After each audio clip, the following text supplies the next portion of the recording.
It's a really cool school. I've never gone to a school quite like it. Well, we get to design games and play each other's games.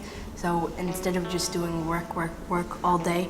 Well, we have the basic classes of a school, but we gave them different names. Like math is called Code World, science is the way things work. We learn everything that all the other schools learn. We just learn it differently.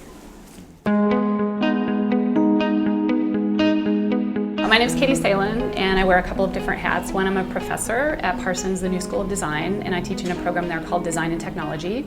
I also run a nonprofit called the Institute of Play, which is a games and learning space where we develop all kinds of stuff around games and learning. And then my last hat is I'm an executive director of design at this new middle school called Quest to Learn in New York City. Quest to Learn is a new 6th grade through 12th grade public school that opened in New York City in fall 2009. And it's a school that has the tagline School for Digital Kids. And all that means is that we believe that kids can and do learn in different ways outside of school, often via access to digital media and access to kind of online community support. And that if we know that learning outside of school matters a great deal to kids' ability to learn well in school, we have to pay attention to that. So it's a school that from the ground up has been designed to leverage the kind of digital lives of kids. And it also looks at the notion of how games work as learning systems, and it's developed a pedagogical approach that delivers what we call game-like learning. And all that means is that kids are dropped into complex challenge-based contexts that they have no ability to solve at the beginning of 10 weeks. And then that 10-week structure, what we call a mission, is broken down into a series of smaller challenges that scaffold and really engage that kid in learning how to do something that will allow them to solve that complex problem. And watching these games, you realize the reason why these games are so popular is they're so carefully balanced between offense and defense. There's so many choices, there's so many challenges. We're trying to prove that game design can help kids think deeper and more abstractly about everything else. And that we feel that the thing about game design is that that's this generation's mode of discourse. It's a fully mainstreamed art form, just like cinema is. But 100 years ago, you couldn't study cinema in a school. Now every school has a cinematography class. And game design has now reached a sort of mainstream acceptance. It's how kids socialize, by playing games. A lot of concerns that parents have when we start talking about games is a concern around competition and a concern around notions of kind of incentives and rewards. And what they get worried about is, oh, there's this game stuff where kids get addicted and all they want to do is get better. And so we've tried to strike a balance with that, to say that, well, what's really awesome about that is that kids are driven to get better. And one thing games do very, very well is they understand how to incentivize players to want to get better. I mean, he has 2 goals, but one of them is impossible to get to. Okay. My game has 2 goals that are both possible to get to. So the way that our curriculum is structured is mission and quest-based, so it actually builds on that trope from online gaming.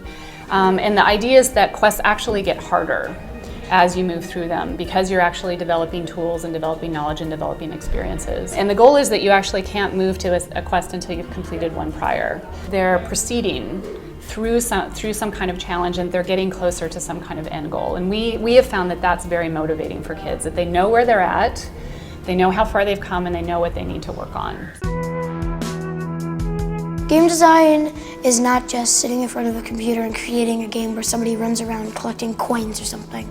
Game design is all about trial and error and figuring out all these things that would make a good game. 2 of the big ideas that kids have been working on all year, one is ideas of teamwork and collaboration, which we think is a central skill in the 21st century. Being able to not only work together with somebody, but to have a specific expertise and being able to talk with someone about that, share with someone about that, and kind of co-build something together. The second idea is around this idea of multimodality, of kids being able to read and encounter text and stories and image making in a lot of different kinds of mediums. This trimester in the Sports for the Mind class, which is one of the central systems thinking classes where kids are making games as a way to learn about systems, we decided to work on a kind of translation project. So they're studying a story, studying Aesop's fables, and they're looking at what does it take to translate the components of a story into a live 3D game environment. And so we're moving from things like a static page into an environment where the kids have created and costumed characters, they've built sets. And then the final exhibition is the kids will, in this 3D game, perform this story live. So it's a little bit like a virtual theater performance of a story that has come from a kind of oral tradition of storytelling, moved to a printed page, moved to a kind of graphic novel format, now into a 3D game environment. We think that design thinking is actually a way of looking at the world. It's a way of looking at the world as someone who is active in thinking about how to solve problems, is active in kind of analyzing and understand how things work. And we think that's a great stance to have to look at the world generally. So we believe these kids are going to grow up through work in our school as design thinkers. That doesn't mean that they're all going to go on to be designers in professional lives.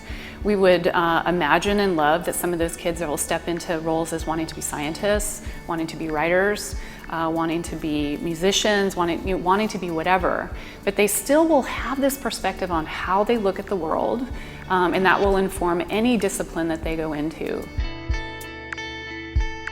Well, I think at the kind of heart of everything we're doing is we're trying to help kids understand how to be in charge of their own learning and continue to grow as learners across their whole life, because we just understand that's critically important these days. These kids are not going to graduate, enter a job, and be in that job for the rest of their lives. They're going to need to be able to adapt.